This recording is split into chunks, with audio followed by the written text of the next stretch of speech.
Assalamualaikum warahmatullahi wabarakatuh.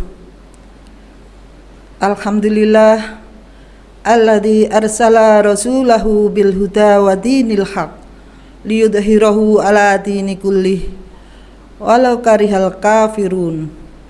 Asyhadu an la ilaha illallah wahdahu la syarikalah wa asyhadu anna Muhammadan abduhu wa rasuluh la nabiyya ba'dah. Alhamdulillah, marilah kita panjatkan rasa syukur kehadirat Allah yang telah memberi sehat dan sempat kepada kita sekalian sehingga kita bisa bertemu kembali lewat tausiah harian di podcastmu ini. Tak lupa sholawat dan salam tetap pada junjungan Nabi besar Muhammad sallallahu alaihi wasallam yang membawa dinul Islam kepada kita sekalian. Ibu-ibu pemirsa podcastmu yang dirahmati Allah,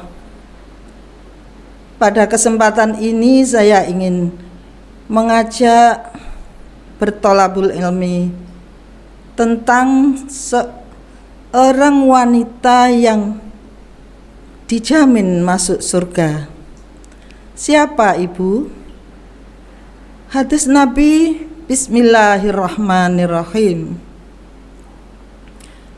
Khairul nisa'i jannati Khadijatu wa Fatimah wa Maryam bintu Imran wa Asiyah imra'atul Fir'aun, yang artinya wanita yang terbaik di surga adalah Khadijah dan Fatimah dan Maryam bintu Imran wa Asiyah dan Asiyah imra'atul Fir'aun, istri Fir'aun. Pada kesempatan sore hari ini, saya ingin mengajak berbicara tentang yang pertama, Khadijah. Untuk selanjutnya mungkin bisa saya lanjutkan di lain waktu.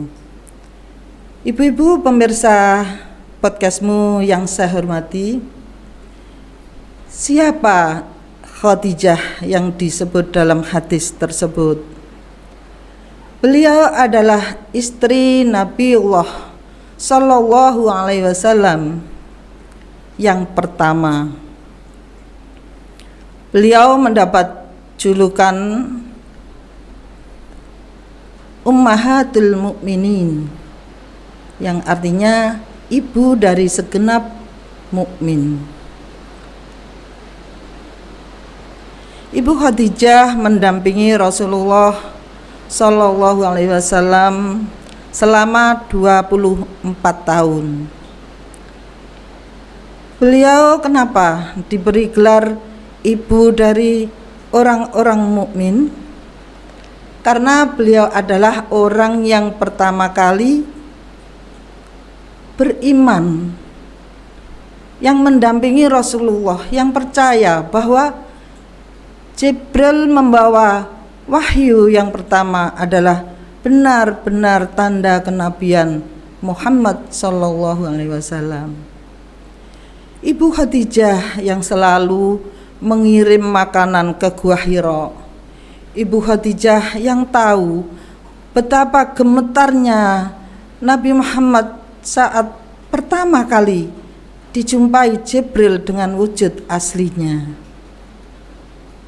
Jibril membawa wahyu yang pertama, Al-Quran dalam surah Al-Alaq 1-5. Di situ Nabi kita gemetar tidak percaya apa ini yang terjadi. Tapi ibu kita Khadijah lah yang dengan sigapnya beliau mempercayakan bahwa itu adalah dari Allah. Dan ibu Khadijah sangat percaya bahwa itu adalah tanda-tanda kenabian Muhammad sallallahu alaihi wasallam. Ibu Khadijah diberi karunia anak 6 orang bersama Rasulullah, 2 orang laki-laki dan 4 perempuan. Ibu Khadijah adalah orang yang kaya raya. Beliau menikah dalam kondisi sudah kaya, sudah berumur 40 tahun, sedangkan Nabi kita Muhammad waktu itu berumur 25 tahun.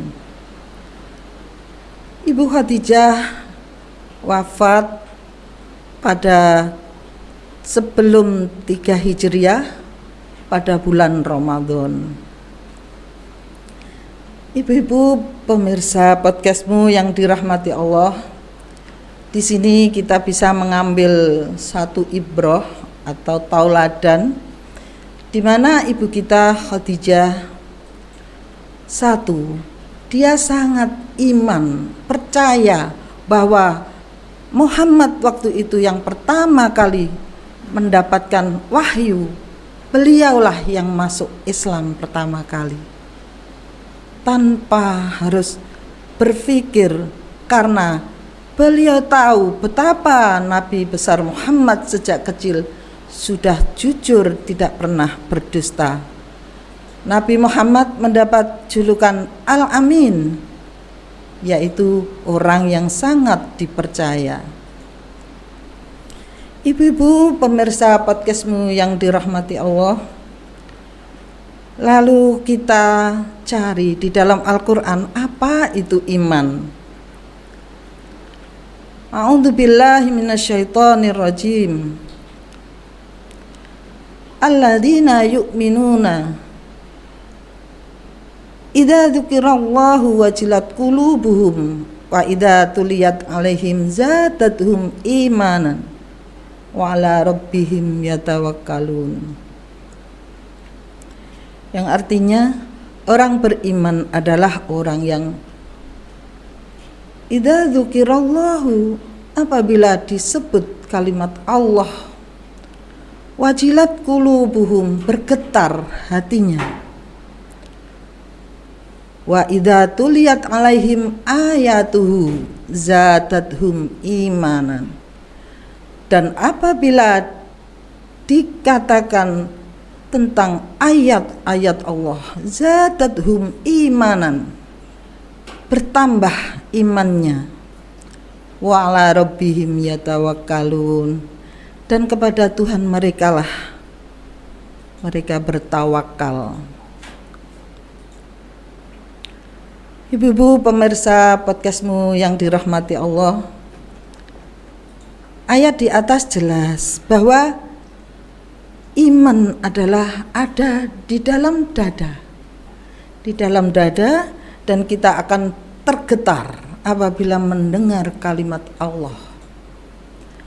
Dan apabila kita dibacakan ayat-ayat Allah, akan bertambah iman tanpa berpikir apakah itu baik atau buruk, enak atau tidak enak, tanpa berpikir rugi atau laba, sehingga iman itu yang mewarnai, menerima dengan kafah, dengan bulat, apapun itu isinya.